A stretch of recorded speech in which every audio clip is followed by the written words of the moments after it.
마태복음 2장 10절로 11절 말씀입니다. 마태복음 2장 10절 11절 우리 다 같이 한 목소리로 한번 읽어보겠습니다. 시작. 그들이 별을 보고 매우 크게 기뻐하고 기뻐하더라. 집에 들어가 아기와 그의 어머니 마리아가 함께 있는 것을 보고 엎드려 아기께 경배하고 보배합을 열어 황금과 유향과 몰약을 예물로 드리니라. 아멘. 자, 오늘 말씀의 제목을 다 같이 한번 읽어볼까요? 시작. 엎드려 아기께 경배하세. 펜머스 문화선교회라는 단체에서 100명의 사람들에게 이런 설문을 했습니다. 크리스마스가 되면 뭐가 가장 먼저 떠오릅니까? 이런 질문을 던졌어요. 그때 1위가 뭔지 아세요? 1위가 30명이나 대답한 산타클로스입니다. 헐이죠, 헐. 자, 2등이 뭐였냐면 13명이 응답한 크리스마스 트리입니다. 3위는 뭘까요? 선물이에요, 선물. 이 성탄절의 주인공이신 예수님은 안타깝게도 단 7명, 5위입니다, 5위. 4위는 잘 모르겠어요, 저도. 하여튼 아이들이 있으니까, 야, 그걸 딱 잡아서 얘기하네. 미처 준비를 못 했는데, 제가. 그러니까 대다수의 사람들이요, 이 성탄절에 예수님이 없는 성탄절을 보내고 있는 거예요. 그러니까 현대인들은 성탄절을 도둑 맞은 채 이 크리스마스를 보내고 있는 현실입니다. 이참에 이 성탄절의 이름을 이렇게 바꾸는 게 어떨까요? 예수 탄신일, 석가 탄신일처럼. 그러면 안 잊어버릴 거 아니에요. 그렇죠? 성탄절의 주인공은 산타클로스가 아닙니다. 성탄절의 주인공은 루돌프도 아닙니다. 성탄절의 주인공은 여러분들도 아닙니다. 성탄절의 주인공은 누구죠? 예수님이십니다. 오늘 여러분들과 이 성탄절의 주인공이신 예수님에 대해서 좀 함께 나누려고 합니다. 여러분, 이 사진 기억하세요? 1984년에 있었던 일입니다. 저는 그 당시에 초등학생이었는데요. 제가 중학교 때까지 뭐를 했냐면은 우표 수집 광이었습니다. 그 저희가 집에 보면은 그 우표가 굉장히 많이 있습니다. 옛날 돈도 많이 있고. 그러니까 그거 한 30년 이상 제가 모았거든요. 그 팔면 굉장한 돈이 될 겁니다. 가보로 좀 물려주려고요. 1984년에 당시 교황 요한 바오로 2세께서 한국을 방문하셨습니다. 그때는 인천공항이 없었고 요 옆에 있는 김포국제공항에 내리자마자 하신 행동이 바로 저 행동입니다. 땅에다가 입을 맞추고 키스하셨어요. 아마 기억을 하시는 분들도 있을 겁니다. 원래 이런 행위는 이집트에서 시작이 됐습니다. 왜냐하면 이집트에는 여러 신들이 있는데 그 중에 중요한 신 중에 하나가 땅의 신입니다. 그래서 이 땅의 신에게 절을 하고 꿇어 엎드리고 또 그렇게 하는 것이 이 이집트에서 유래된 것이 지금까지 이어지는 거예요. 이런 유래가 발전되면서 사람들이 신에게나 아니면은 하나님에게 다가올 때 감히 뻣뻣이 다가오는 것이 아니라 무릎을 꿇고 엎드려서 그의 앞에 입을 맞추며 경배합니다. 오늘 우리가 읽은 본문에도 11절에 보니까 엎드려 아기께 경배하고 이렇게 나와 있습니다. 경배하다라는 말은 조금 어려운 말로 프로스큐네오라는 말입니다. 이 프로스큐네오라는 원어는 두 가지가 합해진 말이에요. 프로스, 그 다음에 큐네오. 근데 이 프로스라는 말은 어디를 향하여 가다 이런 말이에요. 누구누구를 향하여 이런 말이에요. 그 다음에 큐네오라는 말은 입을 맞추다라는 말이에요. 그래서 이걸 합치면 어떤 말이 되냐면은 어떤 대상을 향하여 입을 맞추다라는 그런 뜻입니다. 좀 전에 본 우리 이 사진을 보면 여러분 쉽게 이해가 되실 겁니다. 자, 그렇다면 이 동방 박사들이 꿇어 엎드려서 경배한 대상은 누구입니까? 자, 여기 보니까 11절 누구에게 경배했다 그랬어요? 아기께. 아기께 경배했다고 했습니다. 아니, 왕도 아니고 신의 형상을 가진 어떤 그런 모습도 아니고 갓 태어난 아기에게 경배한다. 이것이 여러분에게 조금 이상하게 생각이 될 수도 있습니다. 그런데 여기에 있는 이 아기는 보통 아기가 아니었습니다. 여러분 2절을 우리 같이 한번 읽어볼까요? 2절. 예, 시작. 유대인의 왕으로 나신 이가 어디 계시냐. 예, 여기까지. 그분은 보통 아기가 아니라 유대인의 왕으로 나신 분이에요. 그런데 여기에서 유대의 왕이라고 하지 않았습니다. 뭐라 그랬어요? 유대의 왕이 아니라 유대인의 왕이라 그랬어요. 유대라는 한 나라의 왕이 아니라 유대인으로 나신 왕이란 뜻이에요.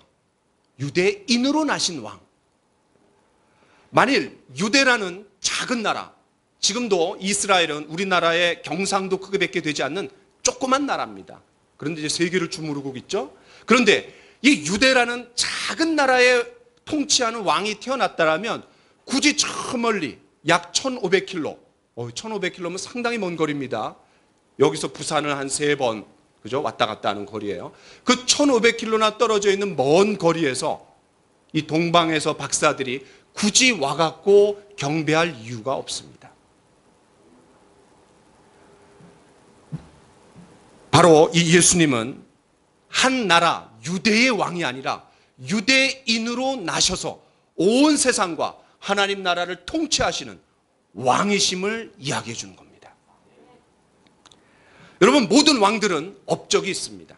그렇죠? 그런데 이 예수님의 업적이 뭔지 아세요? 그분의 가장 큰 업적은 죽은 자를 일으키시는 기적도 아니고 또 물로 포도주를 만드신 기적도 아니고 아픈 자를 낫게 하시는 기적도 아니고 탁월한 가르침을 주신 것도 아니고 이분이 하신 가장 중요한 일은 십자가에 죽으시고 부활하신 일입니다. 여러분들이 지금까지 살아오시면서 많은 전기를, 위인전을 읽어보셨을 겁니다. 여러분 그 중에 기억나는 게 어떤 게 있으세요? 위인전. 뭐 세종대왕, 또 링컨, 이순신, 뭐 많은 위인전을 읽어보셨을 겁니다. 그런데 그런 모든 위인전에서 그 사람이 이렇게 업적을 쌓다가 나중에 죽었다. 그 죽었다라는 내용을 이야기하는 그 페이지 수는 많아야 한 챕터, 보통은 한두 페이지에 걸쳐서 마무리하고 마칩니다. 죽었을 때보다는 살았을 때의 이야기, 그분들의 업적에 대해서 많이 이야기하지 죽음과 그 이후의 이전의 일들에 대해서는 별로 기록하지 않습니다. 그런데 참으로 놀랍죠? 이 예수님에 대해서 기록한 전기, 장르상 전기입니다. 위인전입니다. 그것이 성경에 4권이 있습니다. 마태복음, 마가복음, 누가복음, 요한복음. 이 4권의 책이 있는데 이 4권의 책에서 예수님의 죽음과 부활을 다루고 있는, 할애하고 있는 지면이 적게는 25%, 많게는 50%를 차지합니다. 예를 들어서 요한복음 같은 경우는 21장에 걸쳐서 요한복음이 기록되어 있는데 11장부터 예수님에 대한 죽음이 기록되기 시작합니다. 다시 말해서 예수님의 죽음 이전의 며칠, 예수님이 죽으신 지 이후의 며칠을 이 성경은 적게는 4분의 1, 많게는 2분의 1을 할애합니다. 이것이 무엇을 얘기해 줍니까? 유대인의 왕으로 나신 예수님의 가장 중요한 업적은 예수님이 십자가에 죽었고 부활했다라는 거예요. 그런데 그분은 가장 잔인한 사형도구인 십자가에 죽으셨는데 그 십자가는 자신의 죄 때문에 죽으신 것이 아니었습니다. 바로 저와 여러분들의 죄 때문에 죽으셨다라고 이야기합니다. 그렇다면 죄는 뭡니까? 폭행죄, 사기죄, 간통죄, 여러 가지를 우리가 이야기할 수 있는데 그런 모든 죄 중에 으뜸이 되는 근본적인 죄가 있습니다. 그것은 뭐냐면 우리의 창조주 하나님을 등지고 버리고 떠나고 그분을 내 삶의 주인으로 모시고 살지 않은 것이 가장 심각한 죄이고 이것이 죄의 뿌리입니다. 바로 여기에서 모든 죄들이 나오는 겁니다. 자, 성경은 이렇게 이야기합니다. 우리 같이 한번 읽어볼까요? 시작. 우리는 다 양 같아서 그릇 행하여 각기 제 길로 갔거늘. 그렇습니다. 성경은 우리를 양에다가 비유합니다. 근데 그 양이 어떻게 했다라는 거예요? 각기 제 길로 그릇 행하여 갔다라는 거예요. 정도에서 떠나 있다라는 겁니다. 진리에서 떠나서 자기 마음대로 갔다라는 거예요. 바로 창조주 하나님, 구원자 하나님을 떠나서 그 하나님을 모르고 내 주먹 믿고 내 머리 믿고 내 가슴 믿고 내 인생의 주인이 내가 되어서 살아가는 삶, 하나님을 모르는 삶, 하나님과 등지고 삶, 하나님을 외면하는 삶, 그것이 바로 죄의 근본이고 뿌리라고 이야기합니다. 여기서 모든 죄들이 나옵니다. 여러분, 사회에서도 죄를 지은 사람에 대해서는 어떻게 하죠? 반드시 형벌을 가합니다. 왜 그렇죠? 사회의 정의를 세우기 위해서 그렇습니다. 하나님도 이 죄에 대해서 결코 간과하시는 분이 아닙니다. 왜냐하면 하나님은 거룩하시고 공의로우신 분이시기 때문에 그렇습니다. 자, 우리 한 말씀 볼까요? 같이 읽어보겠습니다. 시작. 한 번 죽는 것은 사람에게 정하신 것이요 그 후에는 심판이 있으리니. 그렇습니다. 이 짧은 한 구절 안에 놀라운 진리가 두 가지가 담겨 있습니다. 한 번 죽는 것은 사람에게 정하신 것이요, 누구나 태어난 모든 사람들은 한 번은 죽습니다. 이것을 부인할 수 있는 사람은 아무도 없어요. 그러나 그것으로 끝이 아닙니다. 그 죽음으로 끝이 아니라 우리가 이 땅에서 살아온 모든 삶에 대한 결산을 하는 날이 반드시 있다라는 거예요. 이 짧은 구절 안에 앞에 50%가 맞는 말이라면 뒤에 50%도 맞을 확률이 굉장히 큽니다. 그렇습니다. 모든 사람들은 자기가 살아온 인생에 대한 결산을 하는 날이 반드시 있습니다. 누구 앞에? 하나님 앞에 있습니다. 그런데 그 하나님께서 그 죄에 대해서 어떻게 하시는지 좀 보겠습니다. 우리 같이 한번 읽어볼까요? 시작. 죄의 삭은 사망이요. 그렇습니다. 죄의 대가는, 죄의 값은 사망이라는 겁니다. 여러분, 한 번 태어난 모든 사람들은 죽습니다. 왜 죽습니까? 인간이기 때문에 죽습니까? 인간은 한 번 태어나서 죽으니까? 아닙니다. 성경에서는 그렇게 얘기하지 않습니다. 우리가 죽는 이유는 죄 때문이라는 얘기예요. 죄의 결과라는 얘기예요. 모든 사람이 죽는 것을 우리가 생각할 때 우리 모두는 죄인이라는 것을 증명합니다. 그렇습니다. 저와 여러분들이 한 인생을 살면서 반드시 죽음이라는 그 문턱을 우리는 반드시 맞이하게 될 겁니다. 예수님께서 이 땅에 오신 이유가 뭐냐? 바로 저와 여러분, 우리 모두가 죄의 문제, 죽음의 문제, 심판의 문제를 스스로 해결할 수 없다라는 거예요. 여러분, 어느 누가 죽음의 문제를 해결할 수 있는 사람이 있습니까? 이 지구상의 모든 왕후장상은 다 죽었습니다. 무덤이 있습니다. 어떤 누구도 그 죽음을 극복한 사람이 없습니다. 바로 이렇게 한계 있는 저와 여러분들을 위해 하나님께서 우리를 너무나 사랑하셔서, 우리를 너무나 긍휼히 여기셔서 그분의 자비로, 그분의 큰 사랑으로 예수 그리스도를 보내주신 날이 바로 성탄절입니다. 그날이 바로 크리스마스입니다. 여러분, 크리스마스, 크리스, 이거는 크라이스트, 예수님을 얘기합니다. 마스, 예배하는 날이라는 뜻입니다. 다시 말해서 예수님을 예배하고 경배하는 날이 바로 크리스마스입니다. 제가 한 말씀을 보여드리겠습니다. 우리 같이 한번 읽어볼까요? 시작. 죄를 위하여 죽으사 의인으로서 불의한 자를 대신하셨으니 이는 우리를 하나님 앞으로 인도하려 하심이라. 예. 여러분, 이 말씀에 의하면 누가 죽었다고 했습니까? 그리스도가 죽었다고 했습니다. 무엇을 위해서 죽었다고 했습니까? 죄를 위해서 죽었다고 했습니다. 의인으로서 불의한 자를 대신하셨다고 했습니다. 의인은 누구예요? 죄가 없으신 예수님입니다. 불의한 자는 누굽니까?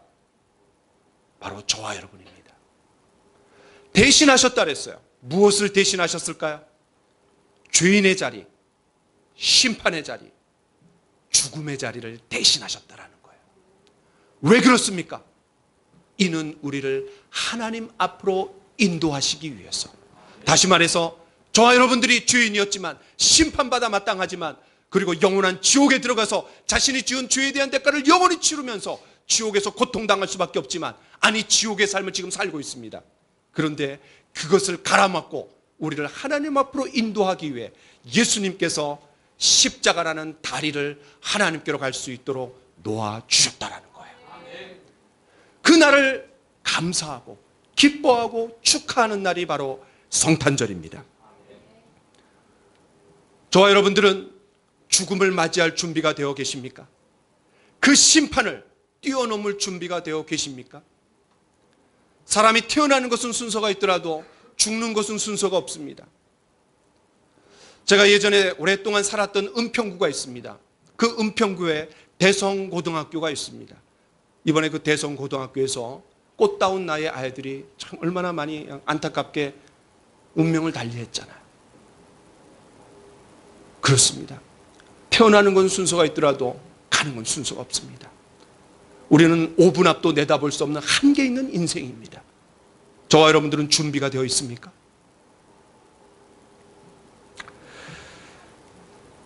이 크리스마스는 바로 예수님께서 저와 여러분들의 죄를 대신해서 인간의 몸을 입고 이 땅에 오신 날을 축하하고 감사하는 날입니다.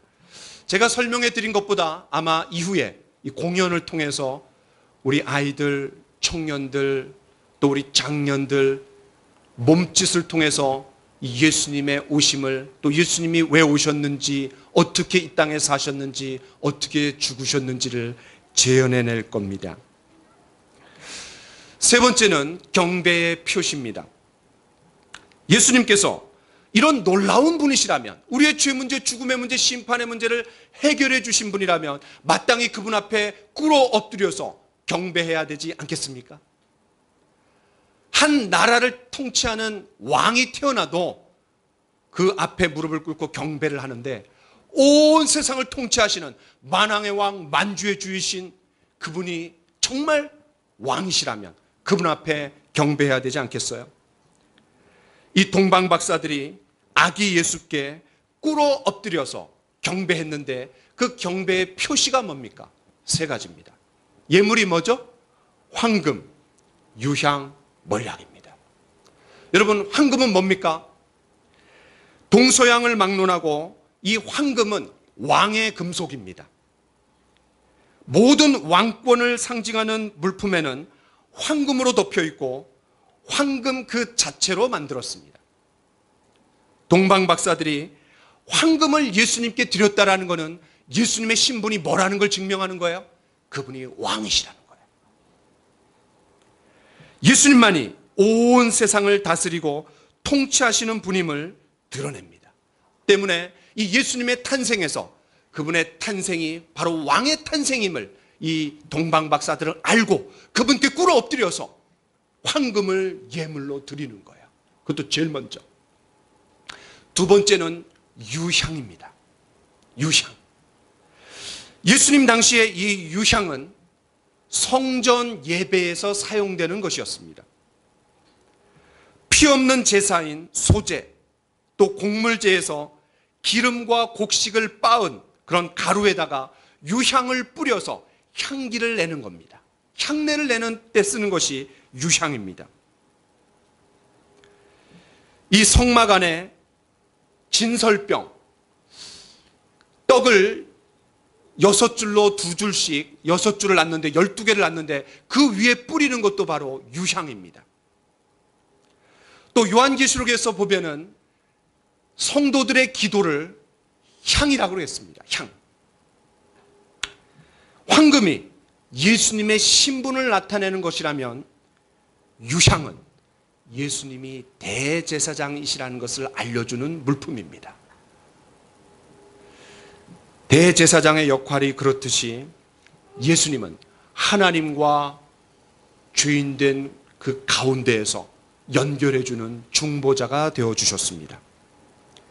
마지막 세 번째, 몰약은, 이 몰약은 사람이 죽었을 때 그 시신의 방부 처리를 위해서 사용된 물품입니다. 이 동방 박사들이 몰약을 예수님께 드렸다라는 것은 이미 예수님께서 십자가에 달려 죽으실 것을 알았다라는 거예요. 그 구세주임을 상징하는 것을 알고 그분께 몰약을 드리는 거예요. 여러분, 성경에 니고데모라는 사람이 나옵니다. 그런데 이 니고데모가 예수님이 죽었을 때 어떤 행동을 합니까? 몰약을 100근을 사서 예수님의 시신 처리를 위해서 드렸습니다. 그렇습니다. 이 세 가지 예물을 통해 우리는 예수님이 누구신지, 예수님이 무슨 일을 하실 것인지, 그분이 어떻게 죽으실 것인지를 너무나 잘 소개해주고 있는 겁니다. 마지막 네 번째, 우리의 경배입니다. 이 동방 박사들의 참된 경배는 감사 예물로 표현되었습니다. 저와 여러분 모두가 황금과 유향과 몰약을 가지고 있지는 않습니다. 그러나 이 시간에 우리는 우리의 황금, 우리의 유향, 우리의 몰약으로 주님께 경배할 수 있습니다. 무슨 말입니까? 저와 여러분들은 황금을 주님께 드릴 수 있습니다. 어떻게 하면 그렇게 할 수 있습니까? 왕 되신 주님 앞에 무릎을 꿇고 그분을 구세주와 주님으로 내 마음속에 모셔드릴 때, 그분을 왕으로 모셔드릴 때 우리는 황금을 주님께 드릴 수 있습니다. 이미 예수님을 영접한 분들이라면 저와 여러분들의 삶 가운데 나의 결혼, 나의 진로, 나의 가정, 나의 일터, 나의 재정, 나의 재능, 모든 삶의 영역에서 그분을 왕으로 모셔드릴 때 우리는 황금으로 주님께 영광을 돌릴 수 있습니다. 저와 여러분들은 유향으로 경배드릴 수 있습니다. 유향이 피 없는 제물, 법궤 앞에서 진설병의 향을 위해 드려진 거룩한 물건이었듯이 저와 여러분들이 죄를 짓지 않고 깨끗하고 순결한 삶을 살아나갈 때 우리는 우리의 삶 자체가 유향이 될 수 있습니다. 그리고 잃어버린 영혼들을 위해서, 그 영혼들의 구원을 위해서 눈물을 뿌려 기도할 때 우리의 기도는 하나님 앞에 올라가는 향기로운 유향이 될 수 있습니다. 우리는 몰약을 주님 앞에 드릴 수 있습니다. 우리가 죄의 도구로가 아니라 의로운 도구로 우리의 손과 우리의 발과 우리의 눈과 우리의 귀를 주님 앞에 드리는 겁니다. 주님께서 기뻐하시지 않는 것을 보는 내 눈, 주님께서 기뻐하시지 않는 곳으로 가게 만드는 내 발, 주님께서 기뻐하시지 않는 것을 붙잡는 내 손, 주님께서 기뻐하시지 않는 것을 듣는 내 귀, 주님께서 기뻐하시지 않는 것을 말하는 내 입, 이런 모든 나의 지체들을 주님이 사용하시는 깨끗한 도구로 주님 앞에 드리기로 결단할 때, 십자가에 다시 한번 못을 박을 때 우리는 몰약을 주님 앞에 드릴 수 있습니다.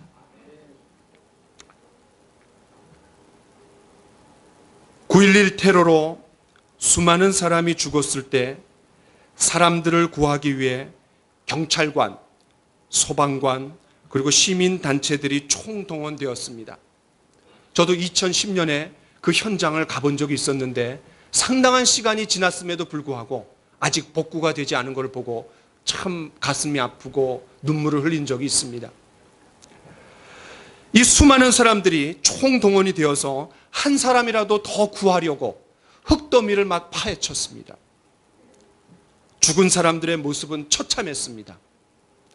구조대원들은 그 참혹함 속에서 안간힘을 다해 꺼져가는 생명이 있는지 샅샅이 뒤졌습니다. 그러던 중 잿더미 속에서 잘라진 손 하나를 발견했습니다. 워낙 많은 시체가 있었기 때문에 손 하나쯤은 뭐 별것 아니라고 생각하고 지나치려고 했는데 무엇인가를 꽉 움켜쥐고 있는 그 손을 이상하게 한번 다가가서 보고 싶었습니다. 죽어가면서 무엇이 그렇게까지 소중하기에 끝까지 놓지 못하고 저렇게 움켜쥐고 있을까? 궁금해서 그 잘라진 굳은 손가락을 펴보았더니 거기엔 다름 아닌 어린아이의 작은 손이 포개어져 있었던 겁니다. 죽어가면서도 엄마가 마지막 순간까지 그 자식의 손을 놓지 못하는, 끝까지 그 손을 붙잡고 있다가 함께 잘려져 나간 겁니다. 사형수가 마지막 사형 집행 전 제일 많이 부르는 이름이 어머니라고 합니다. 자식을 향한 부모의 사랑이 바로 이런 거죠. 하나님도 저와 여러분들을 사랑하시되 끝까지 사랑하셨다고 했습니다. 하나님은 이 사랑을 주시려고 독생자 예수 그리스도를 이 땅에 보내주신 날이 바로 성탄절입니다. 요한일서 4장 9절 제가 한 말씀 읽어보겠습니다. 하나님의 사랑이 우리에게 이렇게 나타난 바 되었으니 하나님이 자기의 독생자를 세상에 보내심은 그로 말미암아 우리를 살리려 하심이라. 정말 사랑한다라면 어떤 모양으로도 그 사랑은 표현되게 되어 있습니다. 그 사랑이 나타납니다. 마음으로, 얼굴에서, 눈빛으로, 행동에서 그 사랑은 나타납니다. 그 하나님의 사랑이 가장 극적으로 나타난 날이 언제입니까? 그날이 바로 성탄절입니다. 오늘 이 성탄절 우리 모두가 예외 없이 우리 모든 성도들이 그 아기 예수께 엎드려 경배하기 위해 정성껏 준비했습니다. 다른 어느 누구에게 공연하는 시간이 아니라 우리 모두가 아기 예수께 우리의 마음을 드려 꿇어 엎드려 우리의 입을 그분의 발에 입 맞추며 그분께 무릎을 꿇고 경배합시다. 아멘. 기도합시다. 하나님, 우리 모두에게 참으로 귀한 시간 성탄절을 선물로 주신 것을 감사합니다. 이 시간 우리 모두가 성탄의 주인공이신 예수 그리스도를 깊이 깨닫고 만나고 그분 앞에 무릎을 꿇고 입을 맞추는 경배하는 귀한 시간이 될 수 있도록 축복하여 주옵소서. 우리의 황금과 우리의 유향과 우리의 몰약을 주님 앞에 드리는 시간이 되기를 원합니다. 한 분 예수 그리스도 앞에 우리의 모든 시선을 모으고 집중하는 귀한 시간이 될 수 있도록 주님 축복하여 주옵소서. 주님께 간절히 부탁드리며 예수님의 이름으로 기도하옵나이다. 아멘.